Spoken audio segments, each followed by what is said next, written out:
Izinkan saya menyampaikan paparan yang hari ini berfokus kepada pemberian kewenangan bagi pemerintah daerah dalam menyelenggarakan pembelajaran pada semester genap tahun ajaran dan tahun akademik 2020 ke 2021. Pada saat ini, kami sudah mengevaluasi hasil daripada SKB keempat Menteri sebelumnya, dan kami melihat situasi pada hari ini bahwa hanya 13% daripada sekolah melakukan pembelajaran tatap muka, dan sebesar 87% masih melakukan belajar dari rumah.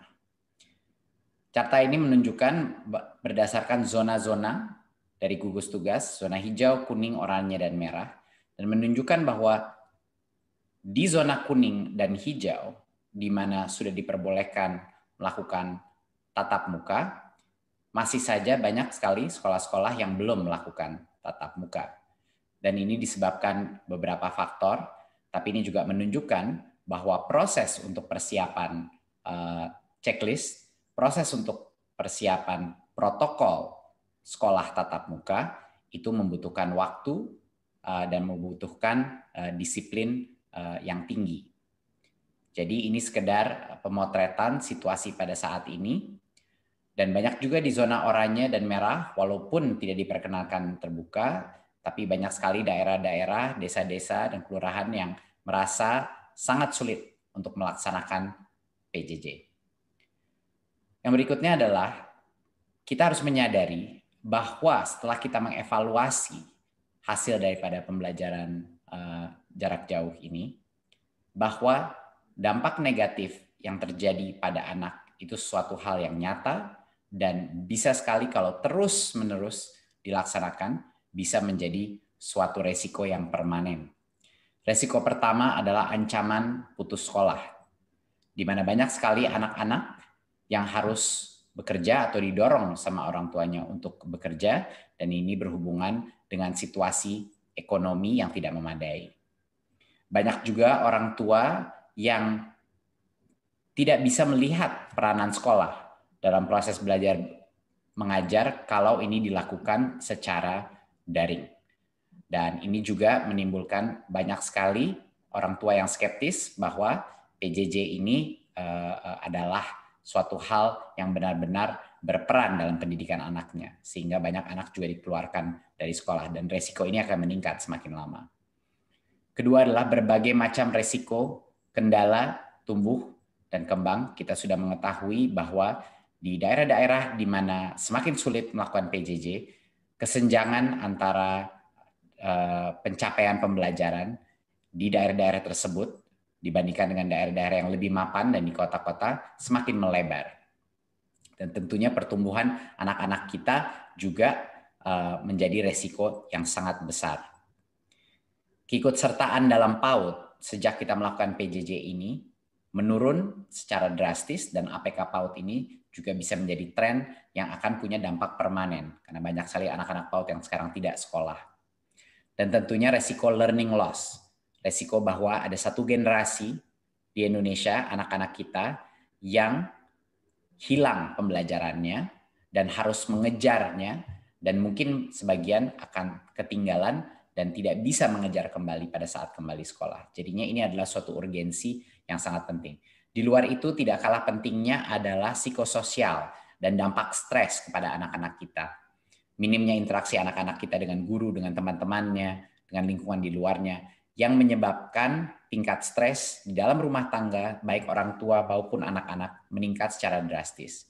Dan ini akan punya dampak permanen juga kepada psikososial anak-anak kita. Seperti yang kita tahu, tidak ada yang namanya pembelajaran tanpa keamanan, perasaan keamanan dan harmoni psikologis dari anak-anak kita.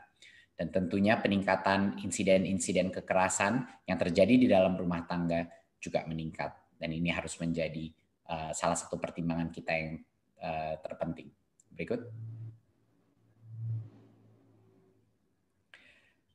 Penentuan kebijakan ini harus berfokus kepada daerah. Kami terus mendapatkan berbagai macam permintaan dari berbagai macam kepala daerah, kepala dinas untuk meminta pada pemerintah pusat bahwa walaupun zona itu ditentukan per kabupaten, ada banyak sekali desa-desa, ada banyak sekali kecamatan-kecamatan yang menurut evaluasi mereka relatif aman, dan desa-desa tersebut sangat sulit melakukan PJJ. Jadi pemerintah daerah ini adalah pihak yang paling mengetahui, bukan pemerintah pusat, paling mengetahui kondisi dan kebutuhan dan keamanan situasi COVID di daerahnya sendiri. Kondisi dan kebutuhan dari setiap kecamatan atau desa kelurahan dapat bisa sangat bervariasi ya dengan satu dan lainnya. Bisa di dalam kotanya ada kasus-kasus infeksi yang sangat berat, tapi bisa juga ada desa-desa dan area-area yang terpencil yang tidak terdampak, tetapi tanpa memberikan kemampuan untuk Pemda menentukan mana yang bisa mulai tatap muka, mana yang tidak. Kita tidak menghargai perbedaan antara setiap daerah dan dinamika populasi di setiap daerah. Jadi pengambilan kebijakan di sektor pendidikan ini dengan pertimbangan yang holistik dan selaras dengan pengambilan kebijakan pada sektor lain agar sistem pendidikan kita juga konsisten dengan sektor-sektor lain dan kebijakan kita mengenai penanganan COVID di sektor-sektor lain itu selaras dan tidak berbeda total. Berikut 2 prinsip dasar dari kebijakan ini adalah harus dua-duanya, kesehatan, keselamatan, dan juga pertumbuhan dan perkembangan peserta didik menjadi konsiderasi kami untuk melaksanakan kebijakan ini. Tidak bisa satu saja dari kedua prinsip ini yang diprioritaskan. Berikut.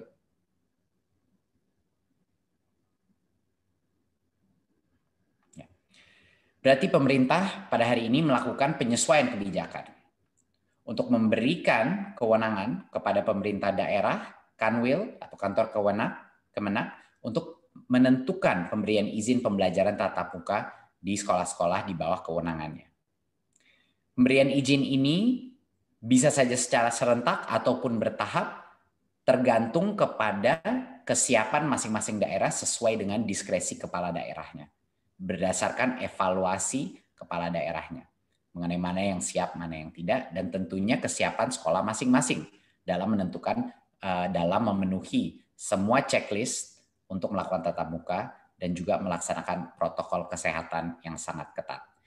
Kebijakan ini berlaku mulai semester genap tahun ajaran 2020-2021, jadinya bulan Januari 2021. Jadi daerah dan sekolah diharapkan dari sekarang sampai sekarang, kalau siap untuk melakukan tatap muka, kalau ingin melakukan tatap muka, harus segera meningkatkan kesiapannya untuk melaksanakan ini dari sekarang sampai akhir tahun. Berikut. Apa prosesnya? Ya, mulai Januari 2021 ada 3 pihak yang akan menentukan apakah sekolah itu boleh dibuka apa tidak. Yang pertama adalah Pemda-nya sendiri. Ya. Pemda atau dalam situasi yang lain Kanwil atau kantor Kemenak. Ya. Yang kedua adalah kepala sekolah harus menyetujui, dan yang ketiga adalah perwakilan orang tua, yaitu melalui komite sekolah. Jadi kalau 3 pihak ini tidak mengizinkan sekolah itu buka, sekolah itu tidak diperkenankan untuk dibuka. Tetapi kalau 3 pihak itu telah setuju, berarti sekolah itu boleh melaksanakan tatap muka. Ya, jadi harus ada persetujuan orang tua melalui komite orang tua, persetujuan kepala sekolah, dan tentunya kepala daerah. Kalaupun sekolahnya dibuka, ini harus saya tekankan sekali lagi bahwa orang tua masih bisa tidak memperkenankan anaknya untuk datang ke sekolah untuk melakukan tatap muka. Ya, jadi hak terakhir dari siswa individu, walaupun sekolahnya sudah mulai tatap muka, masih ada di orang tua. Ya. Dan sekali lagi harus saya tekankan, pembelajaran tatap muka ini diperbolehkan, tidak diwajibkan, diperbolehkan. Dan keputusan itu ada di Pemda, kepala sekolah, dan orang tua, yaitu komite sekolah. Perbedaan besar ini dari SKB sebelumnya adalah peta zonasi resiko dari Satgas COVID tidak lagi menentukan pemberian izin pembelajaran tatap muka, tapi Pemda yang akan menentukan sehingga mereka bisa memilah daerah-daerah dengan cara yang lebih granular, lebih mendetail. Berikut. Ini adalah salah satu contoh untuk mengilustrasi bahwa bagi kepala daerah, mereka bisa melakukan pembukaan itu secara serentak atau secara bertahap. Jadi di kecamatan tertentu mungkin akan dibuka yang tahap pertama, tahap kedua, tapi ini adalah kewenangan daripada pemerintah daerah. Ya, tidak harus semuanya serentak, tidak harus bertahap kalau mau. Ini adalah keputusan dari Pemda. Jadi fleksibilitas ini diberikan berdasarkan evaluasi Pemda terhadap tingkat keamanan kesehatan COVID di daerah-daerahnya masing-masing. Berikut. Ini sangat penting untuk Bapak Kepala Dinas, Bapak Kepala Daerah, faktor yang perlu menjadi pertimbangan Pemda dalam pemberian izin. Yang jelas adalah tingkat risiko penyebaran COVID. Kedua, kesiapan fasilitas pelayanan kesehatan. Ketiga, kesiapan satuan pendidikannya pun, yang ada checklist tadi yang saya bilang. Dan akses terhadap sumber belajar atau kemudahan belajar dari rumah. Banyak sekali teman-teman kita, daerah-daerah, desa-desa kita yang sangat sulit melakukan PJJ, jadi mohon itu menjadi konsiderasi juga. Dan tentunya kondisi psikososial peserta didik, dan kebutuhan layanan pendidikan bagi anak dan orang tua walinya yang bekerja di luar rumah, yang harus bekerja di luar rumah dan tidak bisa mungkin menjaga dan membimbing anaknya. Ketersediaan transportasi, tempat tinggal warga satuan, dan mobilitas antara kabupaten, kota, kecamatan, dan tentunya kondisi geografis setiap daerah. Ini harus menjadi pertimbangan yang holistik, dan Pemda harus mengambil keputusan itu berdasarkan semua faktor-faktor ini, di mana yang mau tetap tatap muka, di mana mau yang dilanjutkan belajar dari rumah. Berikut. Ya, checklist yang saya sebut sebelum ini, ya, pembelajaran tatap muka di semua sekolah hanya diperbolehkan pada saat kita sudah memenuhi checklist ini, memenuhi daftar periksa ini. Checklist itu ada 6, sama seperti SKB yang sebelumnya. Yang satu adalah sanitasi dan kebersihan, yaitu toilet, sarana cuci tangan, dan disinfektan. 2 adalah akses kepada fasilitas pelayanan kesehatan. Ketiga adalah kesiapan menerapkan wajib masker. Keempat adalah termogan. Kelima, pemetaan warga satuan pendidikan harus mengetahui siapa yang memiliki komorbiditas dari guru-gurunya, murid-muridnya, dan yang tidak memiliki akses transportasi yang aman, dan tentunya riwayat perjalanan dari daerah dengan tingkat resiko COVID-19 yang tinggi. Dan yang keenam adalah tentunya persetujuan komite sekolah dan perwakilan orang tua wali. Tanpa persetujuan perwakilan orang tua, sekolah itu tidak diperkenankan untuk dibuka. Jadi ini adalah daftar periksa untuk memberikan kepastian bahwa sekolah itu boleh tatap muka kalau dia mau. Setelah itu, setelah diperbolehkan, kalau misalnya daftar periksa ini sudah terpenuhi, baru kita masuk dalam protokol yang baru. Jadinya pas tatap muka pun dilakukan, protokolnya bukan seperti masuk sekolah normal. Berikut.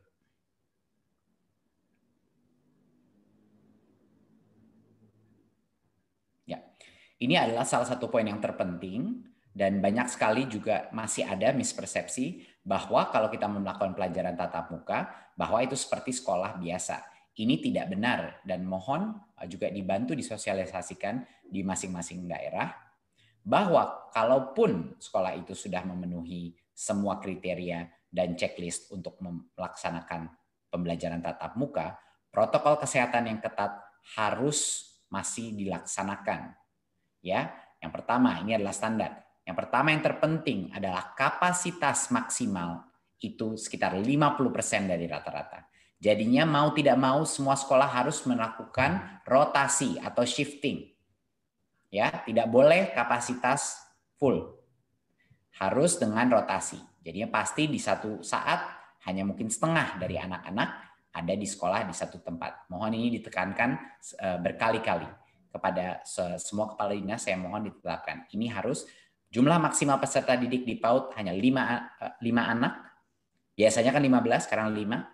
Jumlah peserta didik di pendidikan dasar menengah 18 anak maksimal per kelas, yang biasanya 36. Dan untuk SLB maksimal 5 anak. Jadi sistem bergiliran atau shifting ini harus dilakukan. Dan karena itu, hanya dengan jalan itu kita bisa menjaga jarak sampai dengan minimal 1,5 meter. Social distancing 1,5 meter di dalam kelas. Ya. Dan tentunya perilaku wajibnya harus pakai masker. Tidak ada negosiasi di sini. Semua anak, guru, semua tenaga pendidik harus memakai masker. Cuci tangan sabun, menjaga jarak, dan menerapkan etika batuk dan bersin. Lalu berikut. Ya, kita pastikan bahwa kondisi medis warga satuan pendidikan yang punya komorbiditas tidak boleh melakukan tatap muka, tidak boleh datang ke sekolah kalau mereka punya komorbiditas karena resiko mereka kalau kena COVID jauh lebih tinggi. Ya. Dan ini satu lagi poin yang sangat penting, tidak diperkenankan kegiatan-kegiatan yang berkerumun. Artinya kantin tidak diperbolehkan beroperasi. Kegiatan olahraga dan ekstrakurikuler tidak diperbolehkan untuk dilakukan. Anak-anak hanya boleh masuk, belajar, lalu pulang. Ini juga harus ditekankan. Dan selain pembelajaran, tidak ada lagi kegiatan selain KBM. Ya, contoh-contoh yang tidak boleh. Orang tua tidak boleh menunggu siswa di sekolah. Istirahat di luar kelas, pertemuan orang tua dan murid, itu tidak diperbolehkan. Jadi maksud pesan yang terpenting di sini adalah artinya pembelajaran tatap muka bukan kembali ke sekolah seperti normal. Ini sangat di luar yang normal karena kapasitasnya hanya setengah yang diperbolehkan tanpa aktivitas berkerumun apapun lainnya. Dan ini makanya monitoring daripada dinas, daripada Pemda, daripada gugus tugas daerah ini luar biasa pentingnya untuk memastikan protokol ini terjaga. Berikut.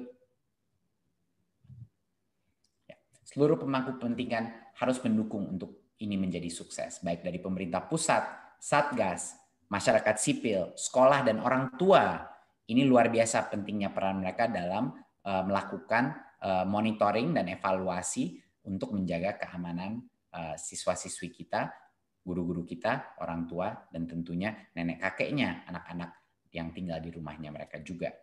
Jadinya di pemerintah daerah pun Dinas Pendidikan, Kesehatan, dan Perhubungan harap semuanya berkoordinasi untuk memastikan bahwa anak kita bisa kembali ke sekolah tetapi dengan keamanan kesehatan yang terbaik yang bisa kita lakukan. Berikut. Terima kasih Bapak Ibu. Jadi sekian adalah presentasi saya. Semoga memberi kejelasan, semoga juga memberi harapan bagi banyak sekali anak-anak kita yang sangat sulit melaksanakan PJJ. Berdasarkan data kita yang sebelumnya, pada saat kita melakukan relaksasi seperti ini, bahkan masih akan makan waktu berbulan-bulan karena pemenuhan checklistnya dan juga perizinannya, itu akan ada proses dan ada jeda waktu. Tapi kalau kita tidak memulai sekarang, memasuki dan berlatih melakukan new normal ini, saya rasa loss of learning dan resiko psikososial kepada satu generasi anak-anak kita di Indonesia bisa menjadi permanen. Dan itu suatu resiko yang kita harus tangani segera. Terima kasih. Wassalamualaikum warahmatullahi wabarakatuh.